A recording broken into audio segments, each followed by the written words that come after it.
ज़िंदगी अल्लाह ताला की बहुत बड़ी नेमत और अमानत है। हमें चाहिए कि अपने जिस्म, दिमाग और रूह को सेहतमंद रखें ताकि घरेलू, दफ्तरी और कारोबारी मामलात खुशअस्लूबी से सरअंजाम दे सकें। अगर हम जिस्मानी और रूहानी तौर पर तंदुरुस्त ना हों तो इबादत, नमाज, रोज़ा, तिलावत, हज और उम्रा वगैरह भी ठीक तरीके से अदा नहीं कर सकते। योगा की मुख्तलिफ वर्जिशें न सिर्फ सेहत और तंदुरुस्ती के हुसूल का बेहतरीन और आसान जरिया हैं बल्कि हर बीमारी का शाफे इलाज भी हैं। योगा की वर्जिशें जिस्म को लचकदार, मतवाजन और काबिल रश्क बनाती हैं। योगी हमेशा मस्बत अंदाज़ फ़िक्र को अपनाता है। अगर आपकी तबीयत में गुस्सा, चिड़चिड़ापन है, आप मायूसी और अफसुर्दगी का शिकार हैं, आप मोटापे, ज़हनी दबाव, डायबिटीज़, जोड़ों के दर्द और ब्लड प्रेशर वगैरह से निजात चाहते हैं, कम ख्वाबी और आसाबी थकन का शिकार हैं या डॉक्टरों की दवाएं खा खा कर ज़िंदगी से तंग आ चुके हैं तो मायूस ना हो। सुबह उठें, नमाज पढ़कर पार्क का रुख करें। सिर्फ इब्तदाई 10 दिन की योगा वर्जिश से आपको तमाम बीमारियों से निजात मिल सकती है।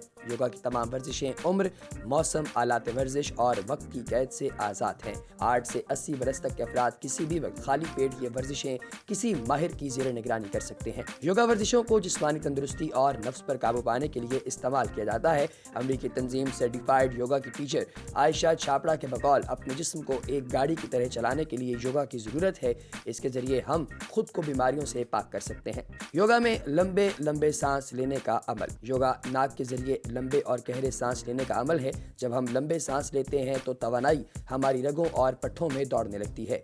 लंबे सांस लेने से खून में ऑक्सीजन शामिल होकर जिस्म के तमाम आज़ा तक पहुँचती है, जिससे दिल, फेफड़े, दिमाग, जिगर, गुर्दे और लबलबा काम बेहतर अंदाज में करते हैं और जिस्मानी तंदुरुस्ती हमारा मुकद्दर बनती है।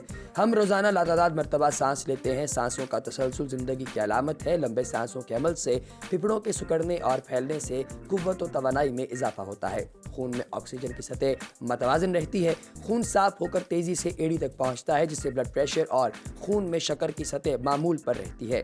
खून साफ होने से दिमाग और कल्ब अपना काम बेहतर अंदाज में करते हैं। चेहरे पर सुकून और पुरनूर चेहरा नजर आता है। रियाज खोखर अपनी किताब आसान योगा में लिखते हैं कि इंसानी जिंदगी का दारोमदार सांसों पर है। लंबे सांस लेते वक्त ज़्यादा से ज़्यादा ऑक्सीजन अपने जिस्म में लेकर जाएं और ज़्यादा से ज़्यादा ऑक्सीजन जब आपके जिस्म में जाएगी तो आप मुकम्मल फ़ायदे में रहते हैं। योगा में आलती पालती मार कर बैठने का अंदाज निज़ाम तनफ़्फ़ुस को बेहतर बनाता है। ज़हन और जिस्म के दरमियान इश्तराक कायम करके क़ुव्वत व तवानाई मुहैया करता है। योगा दरअसल अंदरूनी और बैरूनी अज़ा के खिंचाव के ज़रिए तमाम जिस्म को लचकदार, मुतहर्रिक और फ़आल बनाने का नाम है। इन वर्जिशों से लाइलाज मरीज़ भी सेहतमंद ज़िंदगी गुजार सकते हैं। योगा का सबसे बड़ा फ़ायदा यह है कि जिस्म चुस्त और फुर्तीला हो जाता है, काम करने को दिल चाहता है, मीठी और पुरसुकून नींद आती है। डायबिटीज़ के मरीज़ों के लिए जिस्मानी वर्जिश दवाओं से भी ज़्यादा ज़रूरी है। इन्हें हर हाल में रोज़ाना वर्जिश करनी चाहिए, वरना चूँ चूँ खून की गर्दिश कम होगी, हाथ पाँव सुन होते जाएंगे। खून में ऑक्सीजन की कमी निहायत ख़तरनाक सूरत इख्तियार कर सकती है। हम ज़हनी तनाव और नफ्सियाती दबाव के दौर में ज़िंदगी गुजार रहे हैं। ये ज़हनी तनाव हमारे आसाब को मुतासिर करता है और मुख्तलिफ़ किस्म की बीमारियाँ जो हैं वो पैदा करता है और हमारे मुख्तलिफ़ आज़ा में अकड़ाव पैदा करता है। इस अकड़ाव को ख़त्म करने के लिए योगा बेहतरीन वर्जिश है। योगा जिस्म को फुर्तीला और लचकदार बनाती है। प्रोफेसर वासिक महमूद लिखते हैं, इंसानी जिस्म की आफियत का दारोमदार लचक पर है। जिसमें जितनी लचक होगी जवानी बरकरार रहेगी। जैसे जैसे लचक कम होगी हरकत में भी कमी आएगी और जिस्म पर बुढ़ापा तारी होने लगेगा। लचक से खून की गर्दिश ठीक रहती है। इंसानी जिस्म में अरबों से ज़्यादा खुलिये हैं। हर खुलिये को ग़िज़ा की ज़रूरत होती है। खून की गर्दिश से खुलियों तक ग़िज़ा पहुँचती है। लचक होगी तो ऑक्सीजन और ग्लूकोज खुलियों तक पहुँचेंगे और हम तवानाई हासिल करेंगे। लचक से खाना पीना हज़म होता है, भूख लगती है और अच्छे ख़यालात आते हैं। लचक जवानी की अलामत और ज़िंदगी का तोहफ़ा है, लेकिन बग़ैर मेहनत और शौक़ के लचक मुमकिन नहीं है। शौक़ और मेहनत से यह लचक किसी भी उम्र में वापस लाई जा सकती है। योगा वर्जिश में किसी किस्म की ज़ोर आजमाई, भाग दौड़ नहीं करनी पड़ती, जिससे थकन नहीं होती और जिस्म पुरसुकून रहता है। ज़हनी यकसुई, मुस्तकिल मिजाजी और ख़ुद एतमादी पैदा होती है। अमरीकी योगा टीचर एड्रीन का कहना है कि काबिल रश्क सेहत के उसूल के लिए सर्दी हो या गर्मी आप हरकत करते रहें। सख्त सर्दी में आतिशदान के करीब बैठकर आप योगा कर सकते हैं। ये फितरी तरीका इलाज भी है। हरकत और हरारत के उसूल से आप मुख्तलिफ बीमारियों से छुटकारा पा सकते हैं।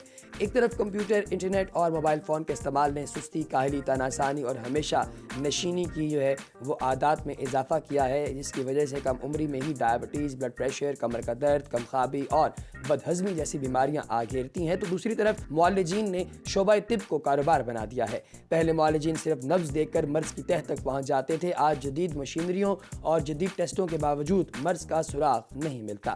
میرے تجربے میں آیا ہے کہ لوگ معالجین سے مہنگے علاج کروا کر، کڑوی گولیاں کھا کر، ٹیکے لگوا کر، انسولین لگوا کر، ویکسین لے کر جو ہے یہ سارا کچھ تو وہ کر لیں گے، لیکن مہنگے لیبارٹری ٹیسٹ بھی وہ کروا لیں گے، لیکن آدھا گھنٹہ ورزش کے لیے وقت نہیں نکالیں گے۔ یاد رکھیے یہ جو ادویات ہیں یہ مرض کو قابو میں کرتی ہیں، ان سے تندرستی واپس نہیں آتی۔ ورزش کے ساتھ ساتھ ضروری ہے کہ فارمی ٹھنڈے پانی جو ہے اس کو، کولا، مشروبات، بیکری کی اشیاء، بازاری غذاؤں سے اور مٹھائیوں سے پرہیز کریں۔ زندگی میں صحت و تندرستی، تازگی، چستی اور خوشگوار تبدیلی کے لیے روزانہ صبح پارک کا رخ کریں، یوگا کی ورزشیں کریں۔ صرف 10 دن بعد آپ خود کو ہلکا پھلکا محسوس کریں گے اور رفتہ رفتہ تمام بیماریاں آپ کا پیچھا چھوڑ دیں گی۔